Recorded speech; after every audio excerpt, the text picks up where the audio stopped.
Wild Rift features a dual-stick control scheme that we hope feels natural to mobile and console veterans. We have spent a lot of time building on that foundation with a focus on responsiveness and precision.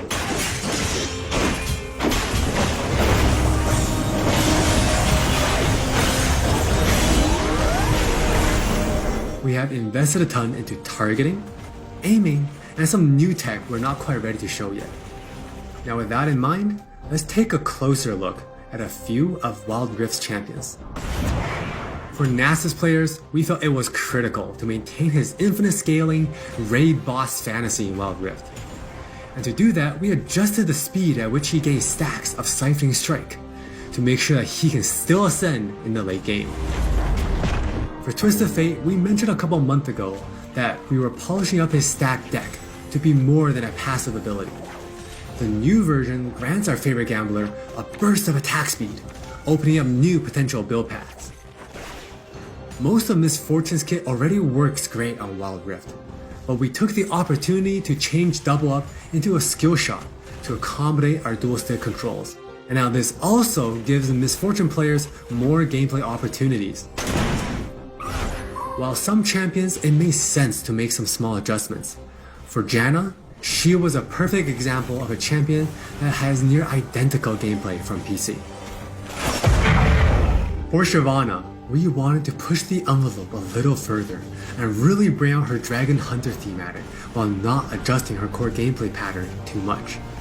Now, when Shyvana takes a Drake, she gets unique bonuses in Dragon form. For example, killing an Inferno Drake adds some true damage against Scorch enemies. And a Mountain Drake will grant Shyvana a slow on her Twin Bite. So, as you can see, we are keeping the experience pretty close to PC, with a few changes that hopefully better fit our new platforms. We think it would be awesome if you can pick up some of your favorite champions in Wild Rift and immediately start showing off your skills against other players. And now, let's hear more from Jonathan to talk about Wild Rift's core gameplay. Hey everyone, I'm Jonathan Chow and I lead the gameplay and balance team on Wild Rift. We've got a lot to share with you today, so let's get started. Wild Rift's gameplay will look pretty familiar to League players, so we thought we'd start at the same place every League game does. Let's head into Champ Select. Just like on PC, you can select from a range of summoner spells that give you powerful but limited tools to turn the tide of battle. Smite will be a little different, but we'll get into that later. With Wild Rift's rune system, we're looking to bring the meaningful pre-game decision making of runes reforged on PC, but streamlined for shorter game sessions. There are 8 keystone runes to choose from, like Electrocute, Airy, and Conquer. You can then pick 3 minor runes to complement your choice. We added a few new minor runes unique to Wild Rift, like Sweet Tooth, which grants you gold when you eat honey fruit, and Loyalty, which gives you and your lane partner defensive stats when you're close to each other, and this bonus stacks too.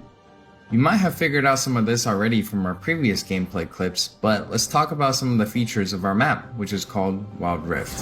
There are 3 lanes in the rift. Pick one and push forward. Defeat the enemy turrets and Nexus to win.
Wild Rift still has all the phases of a League game that you would expect, but shortened to 15 to 20 minutes.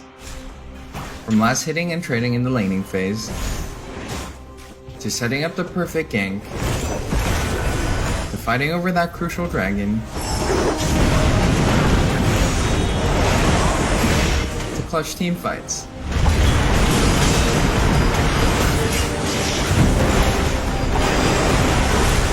For junglers, you can now choose whether you want challenging smite or chilling smite after you finish off 4 major jungle camps. That way you can get straight into ganking as soon as you're ready. You can expect to find many in-game items you'll know from PC which can only be bought in the fountain. While the number and tuning of items may be different, their purpose is almost identical. For instance, Rabadon's Death Cap is still the go-to item for stacking up your ability power. And Trinity Force still deals tons of damage. We also need feedback on our new Tear of the Goddess item designed for tanks. It's called Fimbulwinter, and it'll grant you a shield when you crowd control someone. Wild Rift also features many familiar active items, but each player can only purchase one. These active effects are now bought as a third tier for boots, and you can mix and match any upgrade with any boot type. Support players might want to pick up the Redemption enchant, and tanks can grab the Stone Plate for extra resistances. Or maybe you'll want to try something that's totally different. We've added a quick buy pop-up for when you really need to get back to lane quickly too.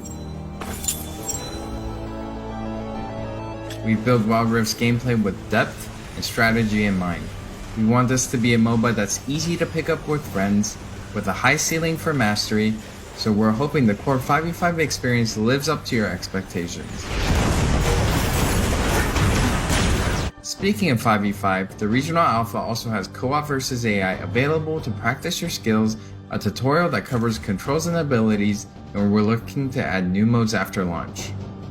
Alpha players can even test the rank system, which we've designed to retain the core competitive spirit of League, with a few adaptations for new platforms. We'll talk more about this at a later date.